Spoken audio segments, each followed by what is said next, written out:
You're listening to the Favorite Marriage Podcast, a place where you and your spouse can experience God's favor on your forever. Hi, friends. Welcome back to the Favorite Marriage Podcast. Thanks for tuning in to another episode. We are your hosts, Monty and Jeannine Mora, and we are right in the middle of a summer series that we've titled Summer Lovin'. Yes. And this episode is actually the fourth installment of that, and it's been a pretty cool journey over the last. Fun. Yeah, it's been really fun talking about different things about the summer and how couples can just engage and deepen their love, their intimacy.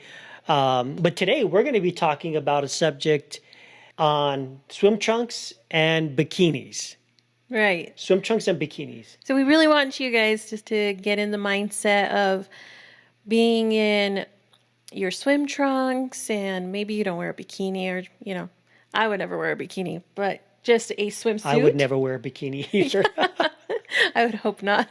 But just imagine yourselves at a place where you'd be wearing swim trunks, a bikini, swimsuit, maybe like a pool side or a beach. And then we want to take you on a little journey about communication today. Yeah, we're going to dive deep into the waters of communication. And we're going to hopefully guide you and put some tools into your marriage toolbox and how you as a couple can really navigate these deep waters of communication and really deepen your connection. And Jeannine, that's what this whole summer series has been about, is deepening the connection. And this is just one area that a husband and wife can do that. Right. And I know in the past we have talked about communication, but we're going to throw a little bit different twist on this because we believe that communication is an essential part of marriage, and going deep into that communication is really important. And so it is. Yeah. It's one of the top struggles that married couples face when we sit down with a couple and we do some coaching one-on-one.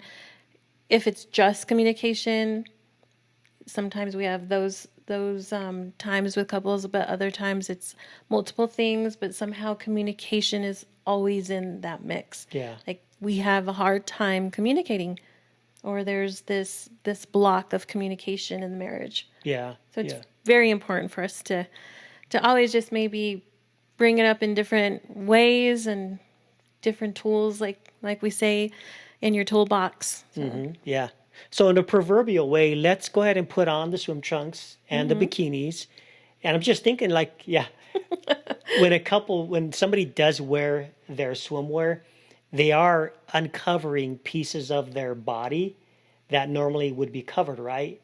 So when you think of communication, we're uncovering pieces of our life, of our heart that maybe nobody knows about, or even an area where our spouse doesn't even know about. So as we put on the so-called swimwear, we are going to be talking about exposing areas of our life to one another that would actually draw us closer together. But that can also be scary too. Communication can be very, very scary at times. It could be scary exposing yourself. I think a lot of people avoid the pool and the beach for that very reason. But there's also another reason why you wear swim trunks and a bathing suit when you're getting ready to swim. Because if you were to jump in with all this clothing on, what happens? You just get drenched, you heavy, and it's weighed down, and there's a difficulty in moving through the waters. I mean, that's why you see Olympic swimmers with barely anything on, or like the really tight suits that, just streamline the body in order to move through the waters. And so in that sense as well, like when you begin to step into that communication, step into the waters of communication, you want to, take off some of the heaviness and release that. Yeah. So there's like that smooth communication. Right. Yeah. And using the water analogy, we want to talk to you about 3 different levels of communication that a husband and wife can actually engage in. And as we talk about them, we want you to be thinking along the lines that with each level that you progress into, you go deeper into your intimacy, you go deeper into your communication, you go deeper into your oneness. So there's this progression of depth in your life as a couple as you progress through each of these three couples. And so, want to talk about level number one? Yeah. So when we're talking about that level, we're talking about the surface pretty much. If they don't like to get into the water and they just want to relax and chill on top of the surface, they'll probably wear some floaties or get a inner tube, something like that. Or now they have all these fancy chairs and whatnot. And it's just a way of relaxing and you're just on the surface. Or you can also just float, you know. So this communication here is where we're very superficial. You know, there's just that safe, I guess you can say, safe conversation that happens on a daily basis with you and your spouse. It's not too dangerous. The waters are tolerable. There's not a lot of worry. Yeah, I think that's why they call it surface level conversation, where you just keep things on the surface. You don't go too deep. You don't really share a lot of information. And I think some couples will stay in this first level of conversation because, number one, sometimes couples don't want to bother their spouse with information, or they don't want to burden their spouse with information, and so they just want to keep the information very surface level. Or sometimes, Jeannine, sometimes a spouse doesn't want to be vulnerable. So Yep. the surface level conversation, communication is a safe place for a spouse. And they're kind of afraid to like go a little bit deeper Yeah. into the waters because they realize it will take a lot more vulnerability and maybe even a lot more transparency. And they just don't want to go there. And like you mentioned before, sometimes it's scary, right? And when you think about those people who avoid the water, you know, usually it's those people who have had like a bad experience with water, you know, whether it was an almost drowning experience or they have never learned how to swim. So they avoid the water or they stay on the surface or they stay in the safe zone. And that is like in relation to communication, maybe they just never really learned how to communicate. And that can be a very true situation for a couple. If a husband or a wife come into a relationship and there's never really been deep relationship in their upbringing or in their past where there's that connection, that could be a scary thing for them. Like always just been real superficial at home with their parents, with friends, and then now they're coming into a marriage and that's just all they know. So maybe they really don't know how to quote unquote swim. So they stay in that safe place. And on the flip side, maybe they avoid the water because there was some very bad communication and they have a very true fear, a very true fear of the waters and getting into communication because either with someone in the past, like maybe it wasn't their spouse, there was always this very negative communication. Critical communication. All of that. Or it could be with that spouse. Maybe every time they communicate, it's not good. And they're just like, you know, we're just going to stay on this end of the pool. Yeah.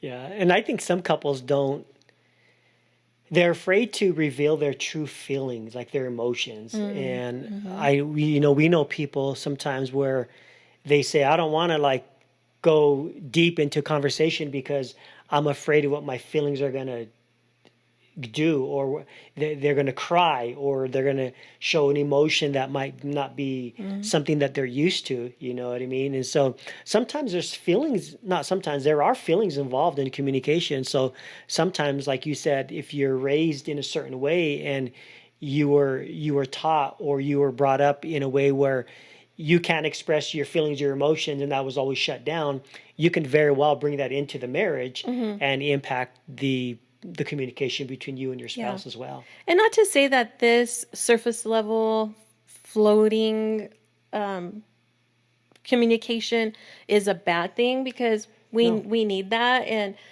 and that's like in our everyday, conversations. Yeah.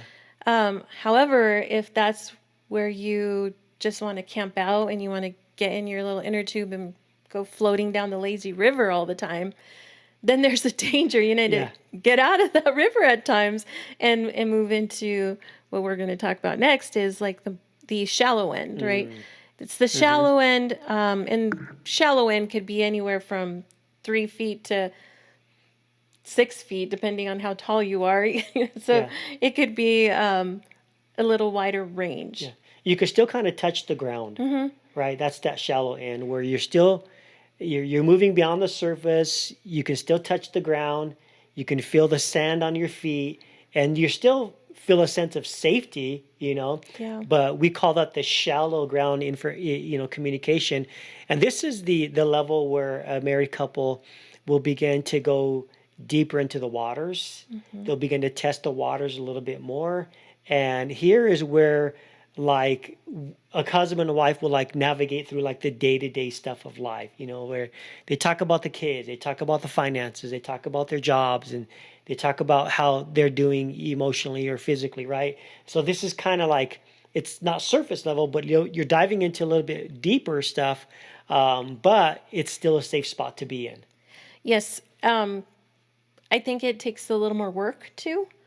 Definitely. Yeah, because especially if you're short like me and you're kind of bobbing up and down, and then if you're playing games, volleyball or whatnot, and you just go a little further, it's like, oh, you got to tread a little bit of water and swim a little bit harder, and in order to stay in that level of water, there's usually more work. So in order to communicate in this part of the pool or the ocean, wherever you're imagining your communication is happening. I don't know. I would be on the beach in Hawaii right now. I would join you. Yeah, good. I was hoping you'd say that.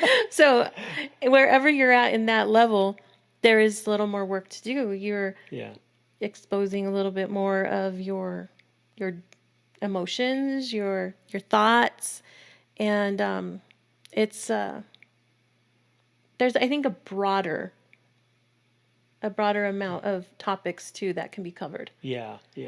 And this is where you start sharing like your values and your opinions. So let's say, for example, a statement would be, Jeannine, I fear that you taking this new position at work is really going to take away time from our marriage. So I'm sharing an opinion, I'm sharing a thought, I'm sharing something about a value system, and that's taking us kind of like into that shallow end of the water, you know what I mean? And that's going to kind of force us to begin to engage into that deeper level of conversation, And so this is a point of marriage or level in marriage, a level conversation where you're diving a little bit deeper and you're really beginning to be more transparent, and you're learning to embrace transparency with one another as well. Yeah, you're getting closer to the deep end, moving towards that. And thinking about, I love this analogy with the pool or with the ocean and how it gradually takes you to the deeper end. And as you move towards the deeper waters, you're definitely identifying that, you know what, this is going to take a little bit more work. It's a little more risky, especially if you're just learning to swim. Sure. If you're a pro at it, then you just dive right in, but that's not the case for a lot of couples. Yeah. And I was going to say earlier, Monty, that like this idea of being in the surface level and the shallow, that's like where you're at in your early years of marriage, but that's really not the case. Right. Because you can be married for years. I mean, I can think of couples in my mind right now that I don't think they go to the deep end very much. And they just tend to live in that comfortable levels of communication. Sure. Yeah. No, it's just not healthy. I tell you what, there's probably a lot of couples that are in that fit that scenario really, because going into the deep end of conversation, even into the shallow end, can be risky. Hmm. And so some couples just don't want to go there, you know. Yeah. But there's a reward. There really is a Yes. reward when a couple learns how to go into that second level, the shallow end, and really start unveiling their heart and being more open, more transparent about their life with one another. And it really does draw a husband and wife closer Hmm. together in intimacy, not sexually, but just emotional Yeah. intimacy, communication intimacy, and that's what's needed inside of a healthy marriage. Yeah, I love what you said there about the reward. So I said that it's not healthy to stay in that shallow. Maybe that wasn't the right word. Not healthy. I mean, because you can stay in that shallow end for as long as you want, and you're going to be fine. But there is a great reward when you decide to move towards the deep end. And so let's talk about that. Let's talk about why people deep dive. Okay. Why do they go into the deep? Because they want to explore, they want to investigate beauty, perhaps in the ocean, deep down in the ocean waters. They want to find treasure, you know, Yeah. maybe they want to find the Titanic, you know what I mean? But they deep dive for many reasons. But like, if I'm going to deep dive, I want to deep dive because I want to see God's amazing animals way deep down in the ocean, in the deep Yeah. waters. It's like a whole nother world. It is. And that's the same case for husband and wife when you deep dive into communication is you're exploring this whole other world that is below the surface level, below the surface level of your heart and in your mind, your thoughts, and you gain such a different perspective when you deep dive. And we're talking more specifically like in the ocean. Sure. I Yeah. remember I don't know if you did this, but when we deep dived in the pool when we earned our not CPR, what is it, American Cross, I don't know, Red whatever. Cross, yeah, like Yeah. life-saving thing. Lifeguard. No, I was Yeah. never a lifeguard.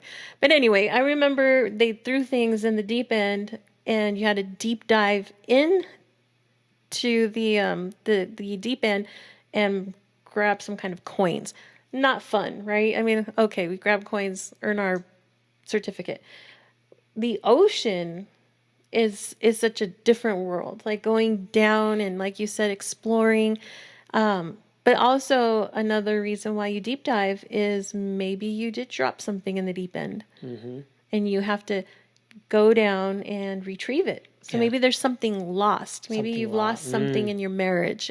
Yeah. You've lost intimacy. You've lost something. There's something missing there. And so how do you get that back? When you might be sitting right now in your car, in your living room, wherever you're listening, and thinking there is something just missing right now in our marriage. Yeah. Maybe you need to do a deep dive. And that's that third level, ladies and gentlemen. It's the deep end. And this level it's even more scary because I think you had mentioned, like, when you dive deep into, like, let's say the ocean and even into like a swimming pool, there's lack of oxygen. Pressure begins to build up, right? Yeah. And it can be very scary, especially if you're wanting to go and recover something in your marriage that's been lost. There's going to be, like we say, pressure that's Yes. involved in really unveiling and retrieving back what was lost. And it's not going to be easy, but it is worth it. Again, we talk about the reward of the shallow level. The deep end level, there's even a greater reward when a husband and wife is willing to go and dive together in their swimwear and retrieve what was lost. Yes. I think when we're talking about that deep level and how you said the pressure, and when you deep dive, you don't do it for a very long time. Like you can't, right? Because of that pressure. And when you think of actual scuba divers and people who do that deep dive type of in exploring, Yeah. you're on a time limit. Like you have a certain amount of oxygen. So when you're deep diving, you got to be careful to limit that time, especially if it's a very heated or emotional conversation, those are important to have. Like, you got to get through those types of conversations. But the moment you start feeling that pressure and you're like, okay, we need to come back up for some oxygen, relax a little bit, float on our backs for a while, like really pay attention to those warning signs. I had looked up like the before, during, and after preparation of what people do for deep diving.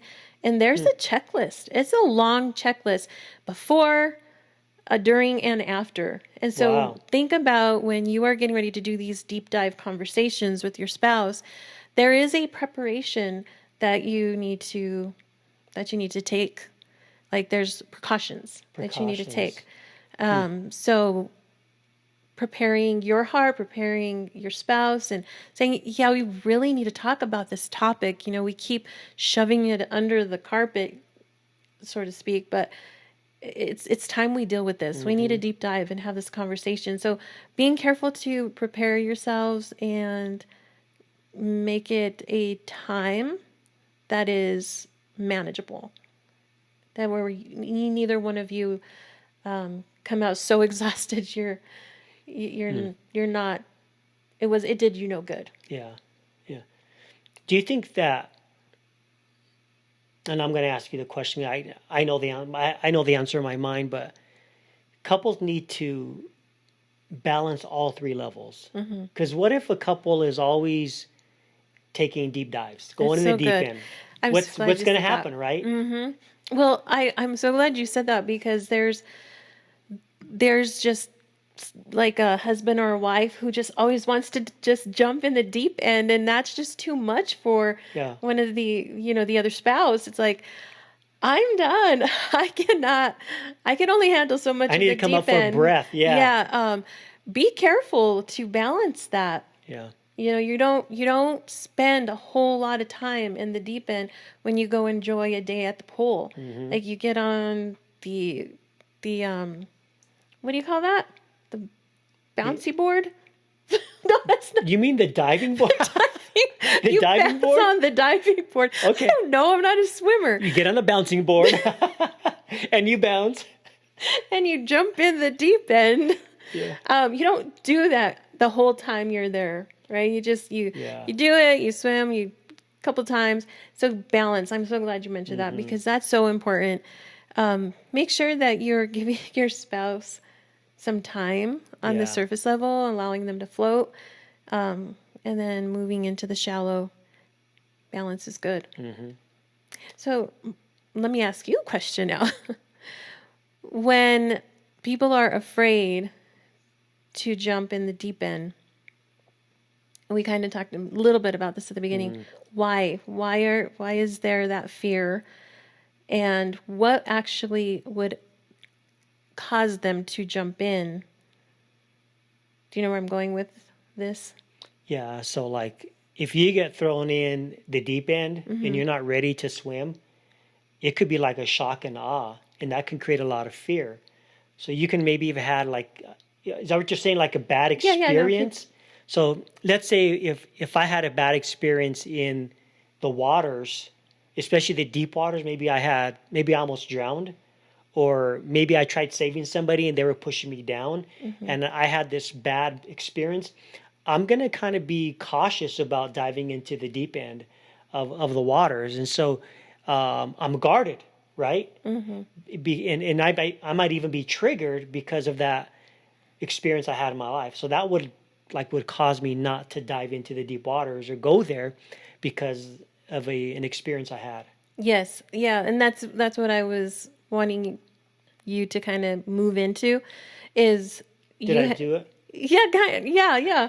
Well, okay. And this is what I mean. Like you said, when you're in the deep end, if you're getting pulled down, like there's those scenarios, those situations where you have a husband or a wife in the deep end, and they just dove in and said, "We're doing this," and they realized that they weren't ready, and they begin to, like that person who just starts wailing with their arms, and it does no good.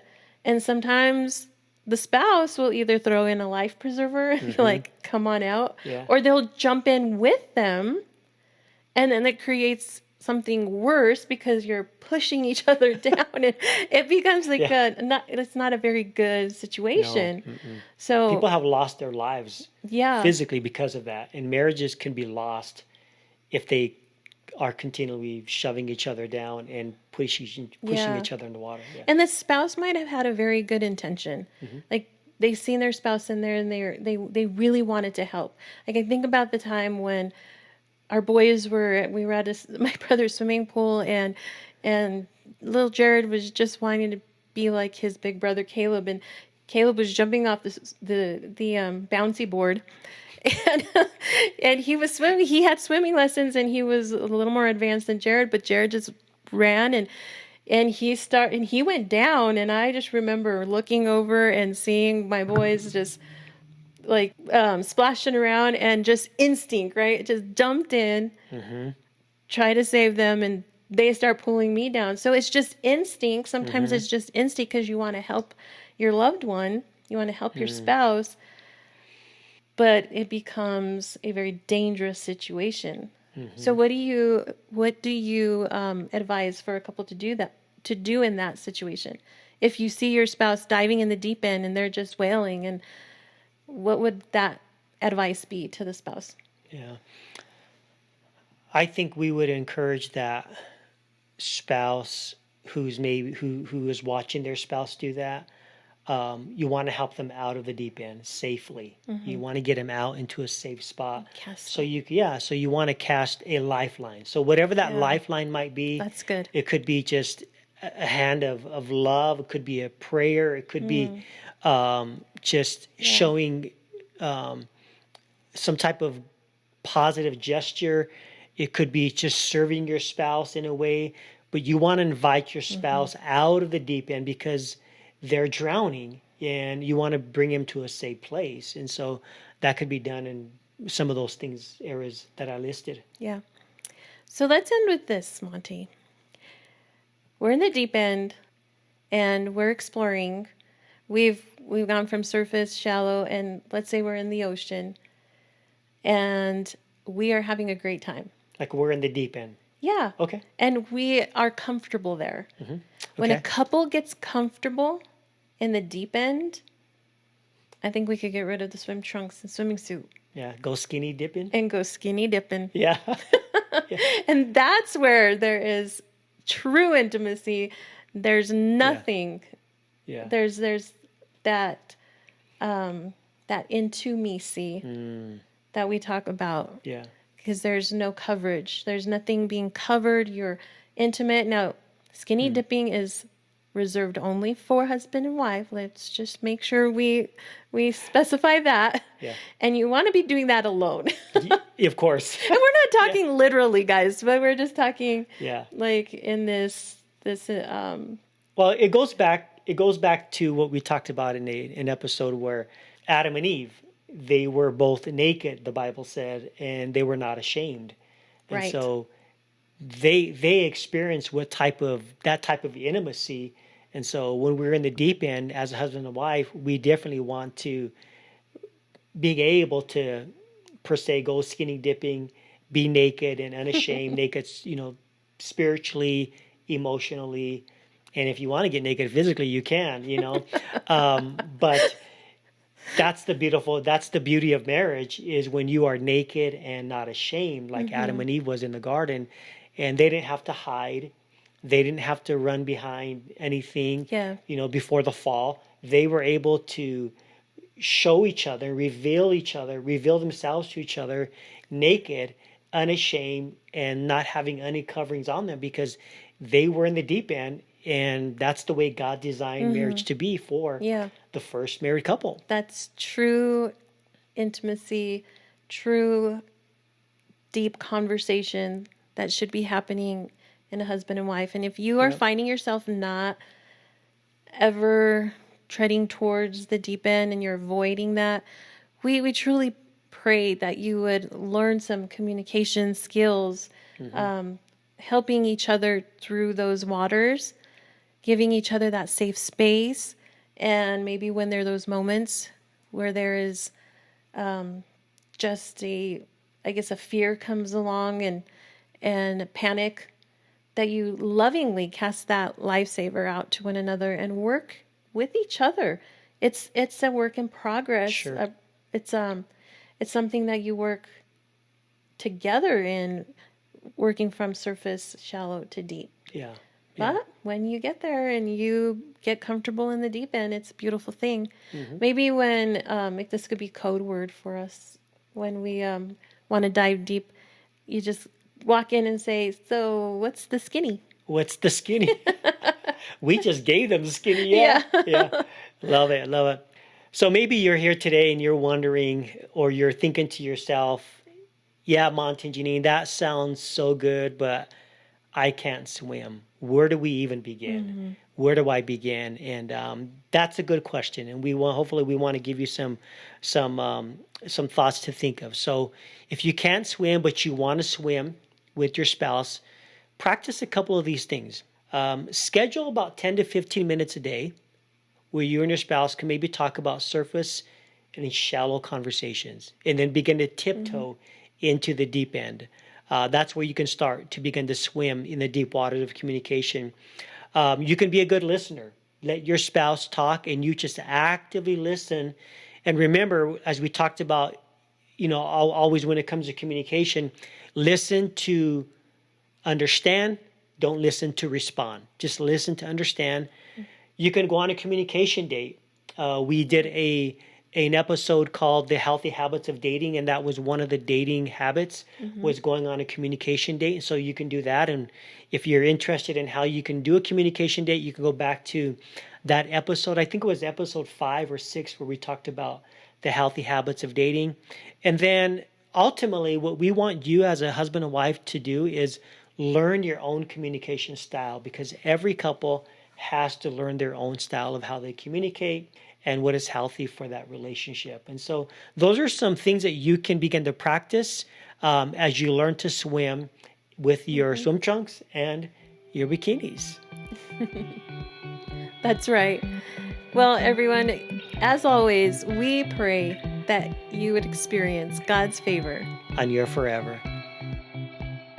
Thanks for listening to The Favorite Marriage, where you and your spouse can experience God's favor on your forever. If you enjoyed this resource, please leave us a review and share it with your friends. We'll see you next time on The Favorite Marriage Podcast.